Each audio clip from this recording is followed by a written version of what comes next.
Baik, selamat malam. Saya akan menyampaikan beberapa mengenai argumentasi saya terkait dengan mosi Dewan ini kecewa dengan naratif bahwa membangun jaringan adalah hal yang viral untuk kesuksesan karir seseorang.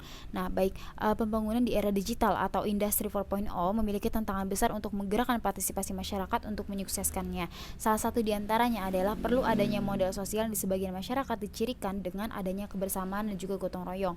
Tadi pungkiri hal ini dibutuhkan oleh setiap orang untuk kemudian berdampak balik kepada jenjang kesuksesan karirnya.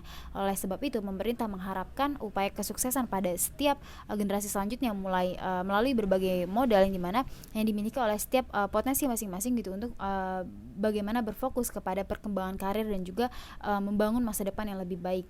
Nah, ketika tim oposisi mengatakan networking yang luas akan menjadi salah satu tolak ukur bagi kesuksesan bisnis perusahaan, dalam kaitannya bertambahnya relasi akan menambah peluang suatu usaha untuk semakin berkembang, terutama untuk sebuah media. Namun membangun networking tentunya bukan menjadi suatu hal yang viral untuk suksesnya seseorang. Nah, contohnya di status quo saat ini semua orang menggunakan media sosial sebagai jejaring sosial. Mereka hampir tidak mempunyai waktu untuk diselingi dengan aktivitas rutinnya. Nah, seperti mahasiswa pekerja keras yang mana hanya memiliki beberapa waktu dari lamanya bekerja dan juga kemudian digunakan untuk beristirahat atau berkumpul dengan keluarga dan kemudian untuk besok melakukan aktivitas yang sama gitu ya. Nah, maka hal ini sangat realistis terjadi pada keadaan sekarang bahwa mereka menggunakan media sosial untuk bagaimana menjembatani jaringan dengan partner tersebut. Sedangkan dalam keadaan tersebut, media sosial tidaklah terlalu berdampak bagi pengembangan jaringan yang begitu memiliki kelekatan. Nah, sosial media di mana di sini hanya dijadikan sebagai sumber memperoleh informasi terkait dengan kehidupan orang lain dan juga membuat orang lain untuk terus terpancing melakukan hal tersebut.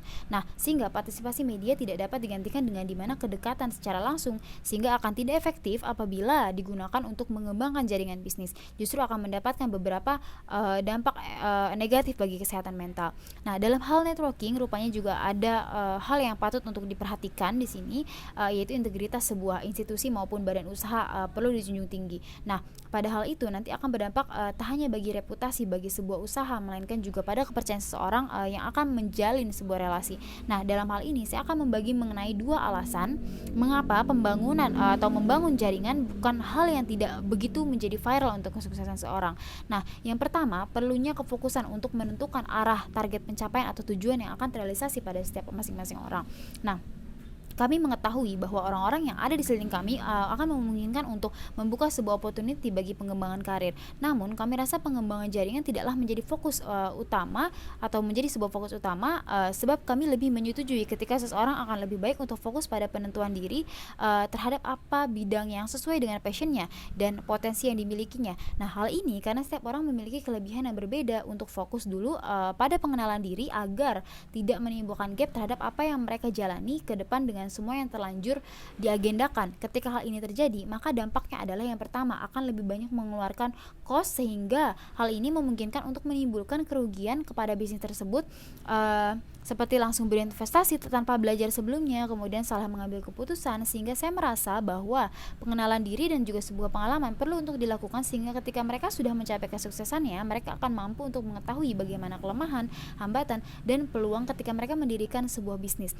Karena sebaik-baiknya pembelajaran adalah dari pengalaman atas apa yang sudah terjadi. Ketika orang tersebut belum menentukan hal tersebut dan juga langsung memfokuskan pada pengembangan jaringan, maka poin kedua adalah dampaknya dari poin kedua adalah yang akan kami berikan itu jomplangnya bisnis yang tidak seimbang dengan kemampuan rekan atau partner bisnisnya sendiri. Ketika kami bekerja sama dengan seseorang yang belum memiliki sebuah pengalaman dan juga pengenalan diri terhadap passionnya, maka hal ini akan menyulitkan di kemudian hari karena kemampuan yang kurang seimbang, sehingga mungkin akan ada miskom terhadap pembelajaran yang kurang diperoleh oleh salah satu partner bisnis tersebut, sehingga tidak diharapkan bahwa bisnis akan berkembang ketika tidak adanya kematangan dari dalam diri terhadap potensi pada masing-masing individu dan juga sulitnya untuk mencapai kesuksesan karir atau juga membutuhkan kos yang besar dan waktu yang relatif sangat lama, atau lebih parahnya lagi ketika tidak sama sekali menguntungkan untuk tidak melanjutkan bisnisnya tersebut sama sekali.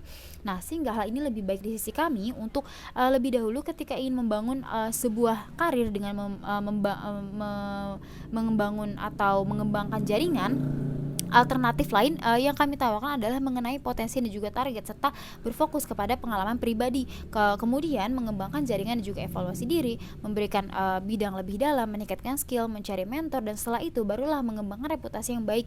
Kemudian dari mana mendapatkan pengalaman yang diiringi wawasan untuk mengoptimalkan potensi diri, yaitu bisa melibatkan sumber yang dimana sudah banyak pengalaman-pengalaman yang ditawarkan oleh banyak orang dalam sebuah media, buku, film, novel, podcast, dan sebagainya, dimana mereka memahami dan juga menemukan kesuksesan orang lain untuk kemudian diaplikasikan kepada dirinya sendiri, seperti itu. Nah, dalam hal ini kami percaya bahwa ketika seseorang sudah terbentuk, akan banyak penawaran-penawaran support system ketika sudah berhasil mengembangkan sebuah bisnis. Nah, yang kedua dari poin argumentasi kami adalah adanya totality service, yakni bagaimana memberikan pelayanan secara total. Dari dua hal penting tersebut tentunya tak akan berjalan jika relasi tak baik, tak dipupuk, seperti itu. Membangun networking tak hanya sekedar suatu kepentingan datang ketika butuhnya saja, melainkan bagaimana agar relasi bisnis berjalan layaknya membangun sebuah persahabatan yang solid. Nah, sehingga seorang yang sukses itu tidak dengan jaringan saja, melainkan berfokus pada merancang sebuah target, mengenal perkembangan diri, kemudian mereka mengubah ide dan mereka menjadi sebuah tindakan, kemudian memulai hari dengan afirmasi positif dan juga terus menjadikan sebuah kegagalan sebagai pengalaman untuk diri sendiri. Seperti itu. Terima kasih.